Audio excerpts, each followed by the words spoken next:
Nous autres, notre ancêtre s'est installé ici au mois de mars 1667. Je me souviens bien qu'il y a eu la concession du Seigneur. Quand il s'est emmené sur la terre, ben, il est arrivé avec du grain, des poules, un cochon ou une vache. À un moment donné, on a ça dans les papiers qui nous apparaît, hein, comme Ben quoi oui, que ben oui. il y avait tel animal. Et puis, depuis ce temps-là, ben, on s'est passé la ferme d'une génération à l'autre, d'une génération à l'autre, sans arrêt.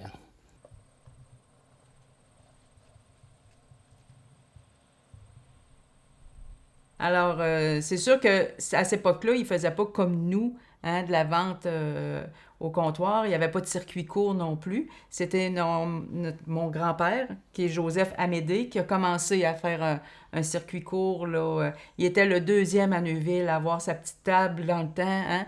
Tu sais, c'était vraiment la base, hein, navet, choux, puis un petit peu de blé d'Inde, là. Nous autres, les terres sont propices au blé d'Inde. Les terres sont déclinées vers le fleuve, la chaleur du fleuve qui nous donne un microclimat. Et puis même toutes nos terres, tout ce qu'on est des producteurs, là, plus qu'on peut faire du blé d'Inde proche du fleuve, meilleur on est. Les autres pourraient le dire, là. À un moment donné, ça arrive plus tôt parce que... Un peu de galet mélangé avec la terre qui fait que ça donne... ça réchauffe la terre beaucoup plus vite, là. Qu'est-ce qui fait? Ben, pour être appellation contrôlée, il faut qu'il soit cueilli frais de la journée. C'est ça qui fait que le monde aime beaucoup le blé d'Inde de Neuville parce qu'il est toujours frais. C'est Médée qui casse avec quelques travailleurs, avec Alexandro, puis Daniel va y aller à l'occasion. Mais c'est lui pratiquement qui casse parce qu'il veut avoir la qualité. Fait que là, ben, ils passent dans les champs, ils cassent. Ils peuvent par 2 à 3 fois, hein, par champ. On commence, puis il vient un temps où on vient habituer. Là, on prend ceux-là qui sont plus mûrs, puis on repasse, puis nous autres, on casse des fois 3 fois dans la même journée pour que le blé d'Inde soit frais. Là. Ça fait que on a la chance de vendre ici à la maison, ça fait qu'on est toujours frais. Maintenant, on est seulement qu'à la ferme. On a été au marché à Sainte-Foy, on a été au marché à Deschambault. On vendait un petit peu sur le bord du chemin. On a toujours vendu sur le bord du chemin. Puis graduellement, ben, on a, là, qu'est-ce qu'on a présentement, là, en étant dans l'Association des économusées depuis 6 ans. Chez nous, ici, ils faisaient, comme toutes les familles, ils faisaient beaucoup de conserves. Dans le temps, là, hein, les cannelles, toute le viande, ils cannaient beaucoup de tomates, les pois, les fèves. Moi, je me souviens ici de mes grands-parents voir la bouilloire là, chauffée à 30 degrés, le poêle rouge quasiment là, pour faire bouillir les cannes. Dans ce temps-là, il n'y avait pas les gros maçons. Puis on cherchait aussi pourquoi on s'est en allé vers ça. C'est parce qu'on avait de la perte.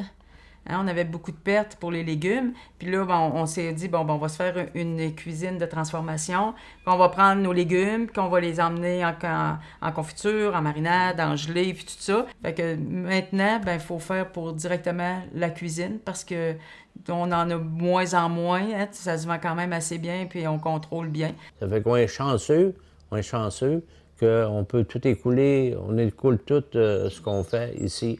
On a une très bonne clientèle.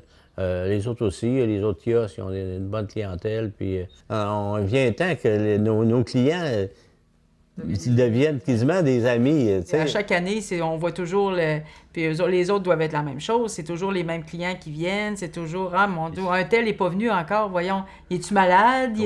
On s'inquiète sur comment ils sont nos clients. Puis là, de coup, hop, il apparaît. Ah ben là, on est content. Là, ok, il est pas malade, il est correct.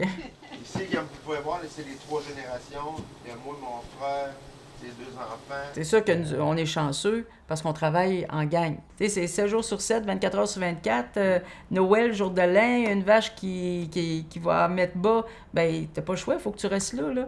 C'est un défi à tous les jours, ça, là, tu sais. Comme dans n'importe quoi, mais c'est sûr qu'on nous autres, on est toujours ensemble, là. Tu sais, on est 24 heures ensemble, là, tu sais. Quand mon grand-père est décédé, c'était plus que son père. C'était son compagnon de travail, c'était son confident, c'était ça. C'est une ferme, puis, c'est ça. Il a jamais quitté. Tu sais, on se lève ensemble, puis on se couche ensemble. C'est ça, les terres familiales, les terres ancestrales, on vit un peu toutes la même chose. Hein?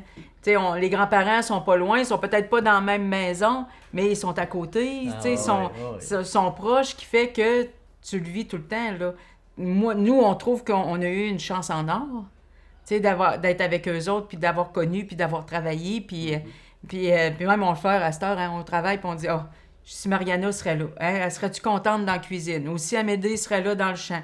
Hein, mon Dieu, il verrait qu'est-ce qu'il y a, tu sais, la grandeur des champs, parce qu'on a agrandi la terre depuis le temps. C'est une vocation d'être agriculteur. L'amour du métier. L'amour de son métier. Hein. Puis, nous autres, ben, c'est la tradition aussi. Hein. Nos ancêtres ont été fondateurs de Neuville.